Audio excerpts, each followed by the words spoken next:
গরম গরম ভাতের সাথে এরকম গরম গরম মাছের ঝোল খেতে আমরা সবাই খুব ভালোবাসি।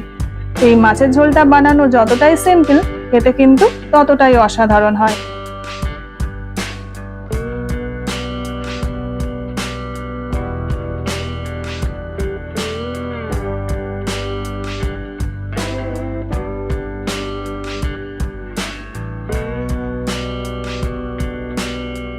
এখানে আমি প্রায় 800 গ্রাম মতন রুই মাছ নিয়ে নিয়েছি। এবার রুই মাছটাকে আমি নুন, হলুদ আর সামান্য একটু সর্ষের তেল দিয়ে ম্যারিনেট করে নেব।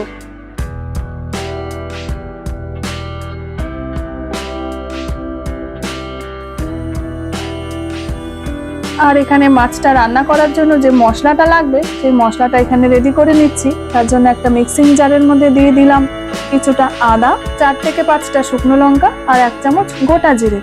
এবারে সামান্য একটু জল দিয়ে একটা পেস্ট তৈরি করে নেব। আর এদিকে মাছটা ভেজে নেব। তার জন্য এখানে কড়াইতে পরিমাণ মতন সর্ষের তেল দিয়ে দিচ্ছি। আর তেলটা যখন গরম হয়ে যাবে তখন মাছগুলো এক এক করে দিয়ে ভেজে নেব।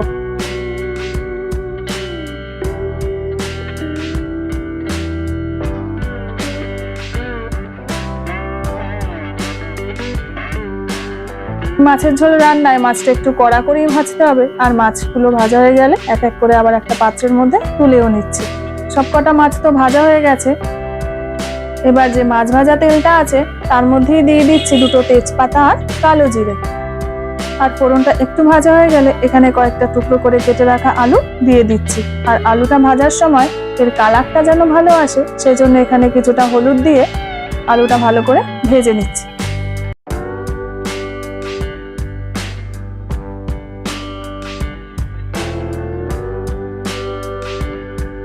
আর আলুগুলো ভাজা হয়ে গেলে তুলে নিচ্ছি একটা পাত্রের মধ্যে। আর যে তেলটা আছে সেখানে দিয়ে দিচ্ছি কুচনো পেঁয়াজ। এখানে একটা মিডিয়াম সাইজের পেঁয়াজ আগে থেকেই কুচিয়ে রেখেছি। আর পেঁয়াজটা যেন একটু তাড়াতাড়ি ভাজা হয়, সেজন্য এখানে দিয়ে দিলাম কিছুটা লবণ। আর পেঁয়াজের কালারটা যখন চেঞ্জ হয়ে যাবে তখন এর মধ্যে দিয়ে দিলাম টমেটো পেস্ট। টমেটোর কাঁচা গন্ধটা যখন বেরিয়ে যাবে তখন দিয়ে দেব ওই যে পেস্টটা আগে করে রেখেছিলাম মিক্সিং জারের মধ্যে, সেই পেস্টটা। আর মশলাটা দিয়ে ভালো করে কষিয়ে নিচ্ছি। কষানোর সময় এখানে কিছু গুঁড়ো মশলা অ্যাড করে দেব। গুঁড়ো মশলার মধ্যে শুধু দিয়েছি রঙের জন্য হলুদ গুঁড়ো আর কাশ্মীরি লঙ্কা গুঁড়ো।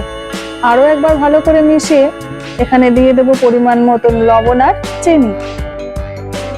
যেহেতু এখানে টমেটো পেস্ট ইউজ করেছি, তাই জন্য টেস্টটা ব্যালেন্স করার জন্য এখানে সামান্য একটু চিনি ইউজ করেছি।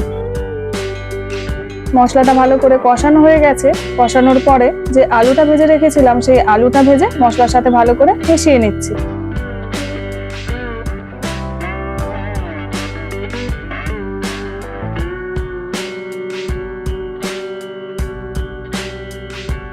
ব্যাস, আলু দিয়ে ভালো করে তো কষানো হয়ে গেছে। এবারে যেহেতু এটা মাছের ঝোল করব, সেই জন্য এখানে পরিমাণ মতন জল দিয়ে দিচ্ছি।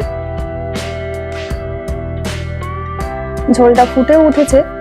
যে মাছগুলো ভেজে রেখেছিলাম সেই মাছগুলো এর মধ্যে দিয়ে 3 থেকে 4 মিনিট ধরে ফুটিয়ে নিলেই রুই মাছের ঝোল একদম রেডি হয়ে যাবে।